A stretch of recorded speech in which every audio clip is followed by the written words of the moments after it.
एक तरफ जहां महाराष्ट्र में मुख्यमंत्री को लेकर सस्पेंस बरकरार है, तो वहीं दूसरी तरफ एमवीए यानी कि महाविकास अघाड़ी में खलबली मचा हुआ है। जी हां, आपको बता दें कि जिस तरीके से महाराष्ट्र के जनता जनार्दन ने अपना मतदान दिया, वोटिंग किया और जिस तरीके से महाराष्ट्र के परिणाम आए, इससे एमवीए में खलबली है। और आपको बता दें कि उद्धव ठाकरे इस वक्त खासे परेशान चल रहे हैं। उद्धव ना घर के रहे ना घाट के रहे, और जो दबदबा उद्धव ठाकरे का महाराष्ट्र में हुआ करता था, अब वही महाराष्ट्र में उद्धव ठाकरे का दबदबा कम गया है। यानी कि उद्धव ठाकरे इस बार महाराष्ट्र विधानसभा चुनाव में मुंह के बल गिर गए हैं। लेकिन अब सवाल है कि उद्धव ठाकरे क्या करेंगे? उद्धव ठाकरे का सियासी सफर कैसा होगा? उद्धव क्या एमवीए के हिस्सा रहेंगे या नहीं? क्या उद्धव एमवीए से अलग हो जाएंगे? सभी सवालों का जवाब हम इस वीडियो में बताएंगे सिलसिलेवार तरीके से, और पॉइंट दर पॉइंट समझाने की कोशिश करेंगे कि उद्धव का अब सियासी सफर कैसा रहेगा और आगे उद्धव क्या करेंगे। हमारे साथ हमारे प्रधान संपादक सुनील राव जी जुड़ चुके हैं। सर, महाराष्ट्र के जनता जनार्दन ने फैसला सुना दिया, महायुति की सरकार बनने जा रही है, लेकिन एमवीए में खलबली है, उद्धव परेशान है इस वक्त। बिल्कुल नीतीश, उद्धव ठाकरे न सिर्फ परेशान है बल्कि पसोपेश में भी है कि क्या किया जाए, क्योंकि उद्धव ठाकरे ने जो सोचा था वो जो महाराष्ट्र के परिणाम आए वो उससे बिल्कुल उलट और विपरीत है। इसकी उम्मीद न तो भारतीय जनता पार्टी के नेताओं ने की थी, न शायद एमवीए के नेताओं ने की हो। महाराष्ट्र के चाणक्य कहे जाने वाले शरद पवार की सारी चाणक्य की धरी रह गई। 10 सीटें खुद 10 सीटों पर आ गए। उद्धव ठाकरे कम से कम अपनी लाज तो बचा पाए। नतीजे का चार्ट का आंकड़ा देख के, सबसे ऊपर अपने आप को देख के, जैसे लोकसभा चुनाव में 99 देख के कांग्रेस खुश हो रही थी, वैसे उद्धव ठाकरे के पास दिल बहलाने के लिए यह ख्याल अच्छा है, गालिब वाली शेर के तर्ज पर उद्धव को दिल बहलाने के लिए ठीक है। जो कांग्रेस बहुत उड़ रही थी कि भैया लोकसभा में हम बहुत ज्यादा सीटें जीत के आए, फिर शरद पवार कह रहे थे हम दूसरे नंबर पे आए और तीसरे नंबर पर उद्धव रह गए थे, तो उस टेबल चार्ट में नंबर 1 पर उद्धव पहुंच गए। तो ये उद्धव के लिए थोड़ी सी खुश होने की वजह है, और वो चार्ट में देख के कहते हैं कि देखिए, तो इसीलिए अब उनके नेता भी जो है वो इस हार का ठीकरा कांग्रेस पर फोड़ने लगे। अंबादास दानवे एक बड़े नेता है शिवसेना के, उनका बयान जब मीडिया से पूछा गया तो उन्होंने साफ तौर पर कहा कि इस हार के लिए पूरी तरह से कांग्रेस जिम्मेदार है। ये बोले इतने ओवर कॉन्फिडेंस में थे कि कई नेताओं ने तो पहले ही सदरिया सिलवा ली थी, ओवरकोट सिलवा लिए थे, मंत्री पद बढ़ चुके थे कि जीतने के बाद कौन सा मंत्री बनेगा, और करेंगे 10 तो मुख्यमंत्री के दावेदार थे।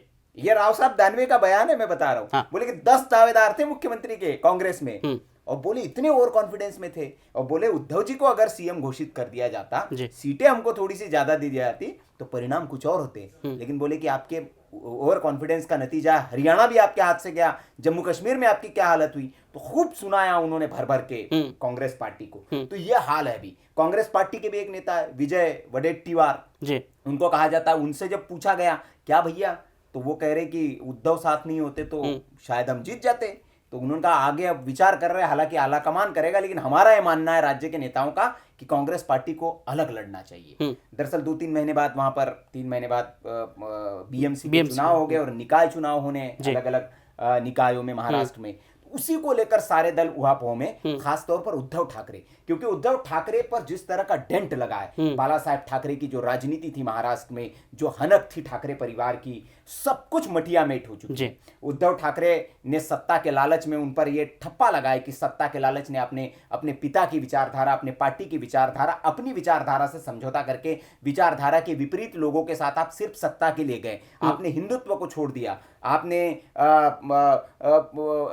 राज ठाकरे लाउड स्पीकर, मस्जिदों में लाउड स्पीकर के खिलाफ जब आंदोलन उन्होंने किया था, उस आंदोलन की मुखालफत आपने की। तो ये आरोप जो है ये उद्धव बुलडोजर का मुद्दा भी काफी उछला था। आपने नवनीत राणा हनुमान चालीसा पढ़ रही थी, उसको गिरफ्तार करवा दिया। तो ये सब कुछ बातें उद्धव ठाकरे पर बड़ा मतलब उनके ऊपर बोझ है, और ये एक डेंट हो चुकी है, उनकी छवि पेंट हो चुकी है कि हिंदुत्व विरोधी उद्धव ठाकरे हो चुके हैं। और जो उनके पिताजी की छवि थी उससे उन्होंने वो अपने पिता के ही विचारधारा का कत्ल करने का काम किया, और उनके बरक्स एकनाथ शिंदे जो है वो असली सिपाही है, असली उत्तराधिकारी है। ये संदेश महाराष्ट्र में गया, और इसीलिए इस तरह के नतीजा है। अब ये कहा जा रहा है कि उद्धव ठाकरे इस पसोपेश में कि क्या वापिस लौटा जाए घर की तरफ।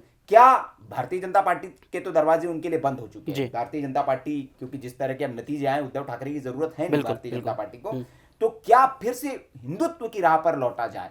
क्या कांग्रेस और शरद पवार का साथ लेना महंगा पड़ गया? इस बात पर मंथन चिंतन हो रहा है। और उद्धव ठाकरे पर एक सोमवार के दिन एक बैठक हुई थी उनके आवास पर। सारे विधायक पहुंचे थे, जीते हुए 20 विधायक जो है, उनमें से ज्यादातर विधायकों ने यह बात रखी कि उद्धव जी, हम इस वजह से हार गए क्योंकि हमने अपने विचारधारा से समझौता कर लिया। हमारे विधायक जो ग्राउंड पर लोग हैं, उन्होंने कहा कि हमें बड़ी फजीयत होती है हम जब लोगों के बीच में जाते हैं, क्योंकि हमें कांग्रेस और एमवीए की जो विचारधारा है वो ठीक नहीं है और उस विचारधारा को हमें ढूंढना पड़ता है। ये उद्धव जी के सामने बात रखी गई और कहा गया कि उद्धव जी, आप अपनी विचारधारा की तरफ लौटिए, इनको छोड़िए आप, अन्यथा आप बर्बाद हो जाएंगे। और कहा कि आगे जो आने वाले निकाय चुनाव है, जो आगे बीएमसी का चुनाव आने वाला है, उसमें हम अकेले लड़े, ये वहां पर मांग रखी गई। लेकिन वही उसके बरक्स संजय राउत, जो इस पूरे जो सियासी घटनाक्रम है, जो भारतीय जनता पार्टी से अलग होने की कहानी के जो नायक है, उन संजय राउत खिलाफ है। उन्होंने पार्टी में वही कहा, नहीं नहीं नहीं नहीं, अभी हमें गठबंधन के साथ बने रहना चाहिए, इंडी गठबंधन के साथ ही रहेंगे।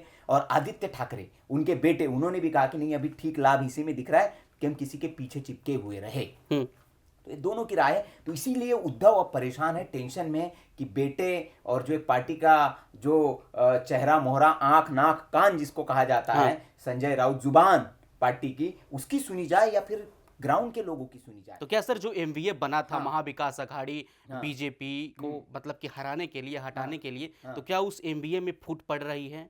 क्या एमवीए टूट जाएगा? हाँ, नहीं, देखिए, सन्नाटा जिस तरह का है ना महाराष्ट्र में, वो सन्नाटा किसी तूफान के पहले का है। उद्धव ठाकरे की ओर से पैनलिस्ट टीवी में भेजने बंद कर दिए गए हैं। 2-3 दिन से उनके टीवी डिबेट्स में पैनलिस्ट नहीं आ रहे हैं कि भैया अपनी ओर से कोई जाएगा, अभी रुक जाइए, कोई मत बोलिए, क्योंकि हो सकता है कि नहीं एक आए तो एक नई विचारधारा के साथ भगवा लेकर फिर मैदान में उतर जाए। क्योंकि बीएमसी का चुनाव अगर जीतना है आपको, यही चुनाव अंतिम चुनाव है। उद्धव ठाकरे की सियासत, हनक, पारिवारिक जो उनका दबदबा है, वो बचेगा या नहीं बचेगा? क्योंकि मुंबई जो है वो शिवसेना का गढ़ रहा है। बीएमसी पर न जाने कब से शिवसेना का कब्जा है। और इस बीएमसी के इस चुनाव में अगर शिंदे और भारतीय जनता पार्टी और एनसीपी की जो महायुति है, ये अगर जीत जाती है और बीएमसी पे काबिज हो जाती है, तो उद्धव ठाकरे खत्म है महाराष्ट्र की राजनीति से। तो इसलिए उद्धव ठाकरे के पास बहुत समय भी नहीं है, समय भी कम है कि आप अकेले तैयारी करें। हालांकि गढ़ रहा है, और जो बैठक हुई उसमें इस बात पर भी चर्चा हुई कि मुंबई की कई सीटें हम इसीलिए हार गए क्योंकि हमारा जो कोर वोटर है भारतीय जनता पार्टी का, माफ करिएगा शिवसेना का, जो हिंदुत्व वाला कट्टर, वो ट्रांसफर हो गया शिंदे को। ये वहां पर बैठक में बात उठी। दूसरा, एक उद्धव ठाकरे को थोड़ा लालच भी है कि भाई मुसलमान हमारी तरफ आए हैं, एमवीए के साथ हम चिपके हैं, तो मुंबई में बहुत ज्यादा कुछ इलाके हैं जहाँ मुसलमान बहुल है, तो भाई मुस्लिम भी हमारे साथ चिपके हुए हैं, तो मुस्लिम वोटों का लालच भी है। तो अब उद्धव ठाकरे करेंगे क्या? ये बड़ा संकट अभी उद्धव ठाकरे के सामने है, और क्या करते हैं वो, क्या डिसीजन लेते हैं। लेकिन इस बीच जो दिलचस्प जो बातें हुई वो ये रही कि हिंदुत्व का जो मुद्दा है खास पर पे जो छोड़ दिया उद्धव ठाकरे ने, उसका ही हर्जाना उनको भुगतना पड़ा। एक वक्त याद करिए अंबानी के घर शादी हुई थी, उसके बाद शंकराचार्य जी जब अभी मुक्तेश्वरानंद जी जब उद्धव ठाकरे के घर गए तो उनके चरण वंदन किया उद्धव ठाकरे ने। उसके बाद जब बाहर निकलकर शंकराचार्य ने कहा कि मुझे तो बहुत पीड़ा है, इनके साथ गलत हुआ है, ये जब तक मुख्यमंत्री नहीं बन जाते वो पीड़ा मेरे मन में रहेगी, और एक तरह से आशीर्वाद दिया उनको कि ये मुख्यमंत्री बनने चाहिए। तो उद्धव ठाकरे को थोड़ा अच्छा लगा। लेकिन शंकराचार्य ने भी देखा कि यार ये तो इनकी विचारधारा गड़बड़ है, तो शंकराचार्य भी पलट गए और एक चुनाव से ऐन वक्त पहले उन्होंने एक बयान जारी किया और कहा कि जिसने गाय को राज्य माता का दर्जा दिया है और जो गाय के साथ है हम उसके साथ हैं, इसलिए शिंदे सरकार को हमारा समर्थन है, शिंदे सरकार को आप वोट दीजिए। ऑफिशियली बयान जारी किया। तो क्या अब उद्धव ठाकरे एकला चलो के राह पर हैं? अब उनके पास यही रास्ता है नीतीश, और इसी पर मंथन चल रहा है। और अगर उद्धव ठाकरे की को राजनीति अपनी बचानी है तो यही प्रयोग उन्हें करना चाहिए, क्योंकि आप साथ रहकर देख चुके हैं। लोकसभा चुनाव में भी आपको नुकसान नहीं हुआ, क्योंकि लोकसभा चुनाव में सीटें बढ़ी कांग्रेस की, शरद पवार की, आपकी सीटें घट गई, आपको कम सीटें मिली।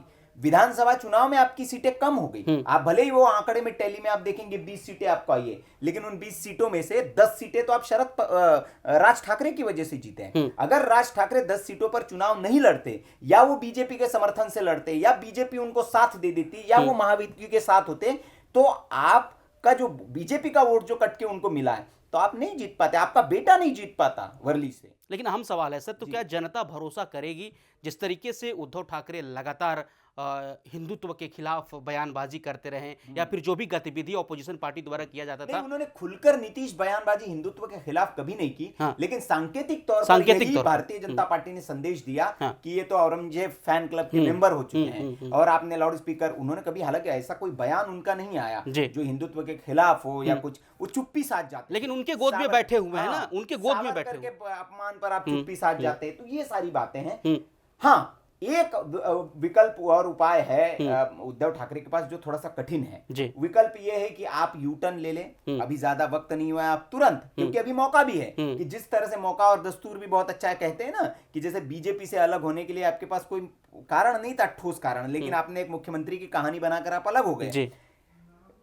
लेकिन अभी आपके पास कारण भी है, दस्तूर भी, आप कह सकते हैं कि भैया चुनाव में हमारी जिस तरह से मुख्यमंत्री बनने की हमने बात की थी, हमको दरकिनार किया शरद पवार ने, राहुल गांधी ने, हमको सीटें नहीं दी, हमारा अपमान किया गया, हम बार बार दिल्ली दरबार गए, तो एक कहानी सुनाकर कि हम अलग होना चाहते हैं, और आप अलग होकर महाराष्ट्र की जनता से आप माफी मांग ले कि मेरे से गलती हुई, मुझे नहीं करना चाहिए था, मैंने अपनी विचारधारा को छोड़ा और मैं अपनी विचारधारा पर वापस लौटना चाहता हूं। महाराष्ट्र की जनता ठाकरे परिवार का, बाला साहेब ठाकरे का बहुत सम्मान करती है, तो हो सकता है कि उद्धव ठाकरे को जनता माफ कर दे। जो कट्टर शिव सैनिक है, जो शिंदे की तरफ चला गया है, वो भी उद्धव की तरफ लौट आए, तो ये एक हो सकता है। और अगर ये नहीं करते हैं उद्धव ठाकरे, तो फिर एक एकनाथ शिंदे तैयार होने की संभावना है। अगर एमवीए के साथ बने रहते हैं और बीएमसी चुनाव हार जाती है 3 महीने बाद उद्धव ठाकरे की पार्टी, तो एक और एकनाथ शिंदे तैयार होगा उद्धव की पार्टी में, और जो 20 विधायक हैं उसमें से ज्यादातर विधायक आप देखेंगे 6 महीने के अंदर वो उद्धव का साथ छोड़ चुके होंगे।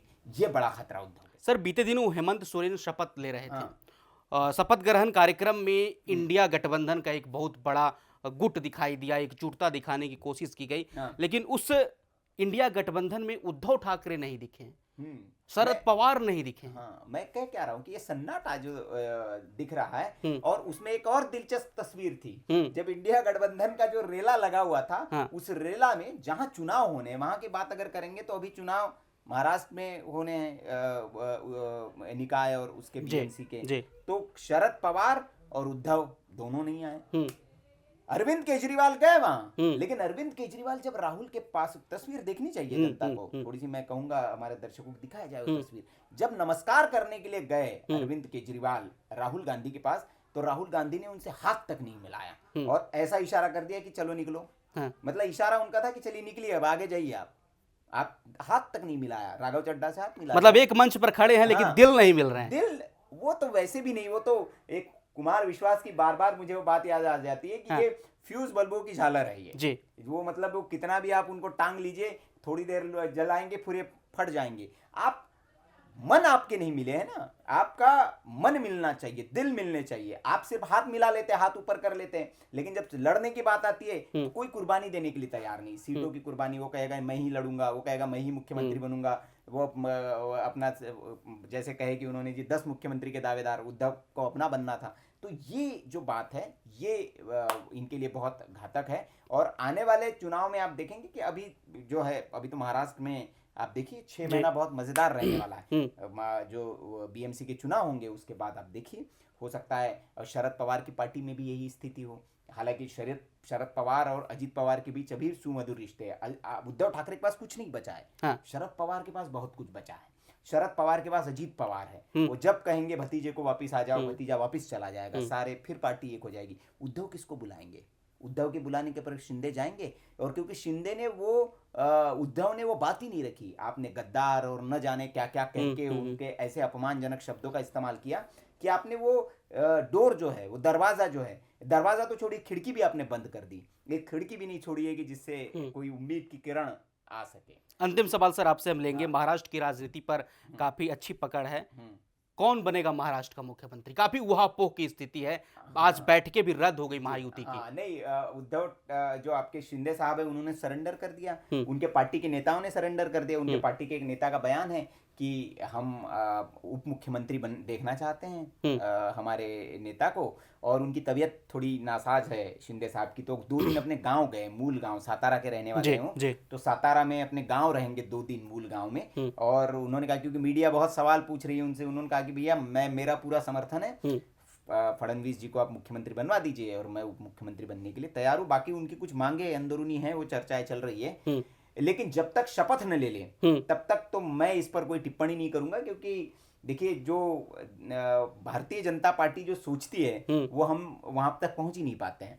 लेकिन ये मैं मानता हूं कि मेरा जो अपना आकलन है, निजी आकलन है, कि शिंदे ही शायद दोबारा मुख्यमंत्री पद की वहां पर शपथ ले कुछ दिनों के लिए, और कुछ दिनों के बाद फिर शिंदे खुद से ट्रांसफर कर दे और फडणवीस मुख्यमंत्री बन जाए, क्योंकि अभी बहुत गलत मैसेज जाने की एक संभावना है। अगर शिंदे को आप मुख्यमंत्री पद से हटा देते तो मराठा जो समाज है वहां का, जो आरक्षण को लेकर सड़कों पर था, उसके बीच में एक संदेश गया है कि एक मराठा व्यक्ति को आपने मुख्यमंत्री बना के रखा है, और उन्हीं के नेतृत्व में आप चुनाव भी लड़े हैं। तो जो उद्धव के वक्त हुआ था, तो एक नैरेटिव महाराष्ट्र में बनाने के लिए हो जाएगा कि देखिए एक मराठा आदमी के साथ भारतीय जनता पार्टी ने, फिर अभी से नैरेटिव बनना शुरू हो गया। और बीएमसी जब चुनाव हो, जहां मुंबई में गढ़ शिवसेना का दबदबा हो, ऐसे मुहाने पर भारतीय जनता पार्टी ये नहीं करेगी, ये मेरा निजी मत है। और शिंदे ही, एकनाथ शिंदे को ही मुख्यमंत्री बनाया जाएगा फिलहाल। हाँ, आने वाले दिनों में खुद शिंदे जी कहेंगे कि अब मैं भैया इस पद को नहीं संभालना चाहता हूँ, मैं फडणवीस जी को ट्रांसफर दे रहा हूँ और मैं दूसरे की वो केंद्र में आ जाए, कुछ हो जाए, बहुत सारी संभावनाएं होती है। लेकिन फिलहाल मैं जो देख पा रहा हूँ, एकनाथ शिंदे ही मुख्यमंत्री बनते हुए मेरे हिसाब से मुझे नजर आ रहा है। चलिए, बहुत धन्यवाद सर। एक तरफ जहां हम लोगों ने समझाने की कोशिश की कि उद्धव ठाकरे का अगला सियासी सफर क्या होगा, जिस तरीके से आप लोग देख रहे हैं कि महाराष्ट्र में महायुति जहां राज तिलक की तैयारी में लगी हुई है, तो वहीं दूसरी तरफ एमवीए में काफ़ी उठापटक है, आपसी में तनाव है, एक दूसरे पर लोग आरोप प्रत्यारोप मढ़ रहे हैं। इस विश्लेषण पर आपकी क्या टिप्पणी है, कमेंट करके जरूर बताएं। बाकी खबरों के लिए आप बने रहे हमारे साथ। धन्यवाद। वीके न्यूज, राष्ट्र के नाम।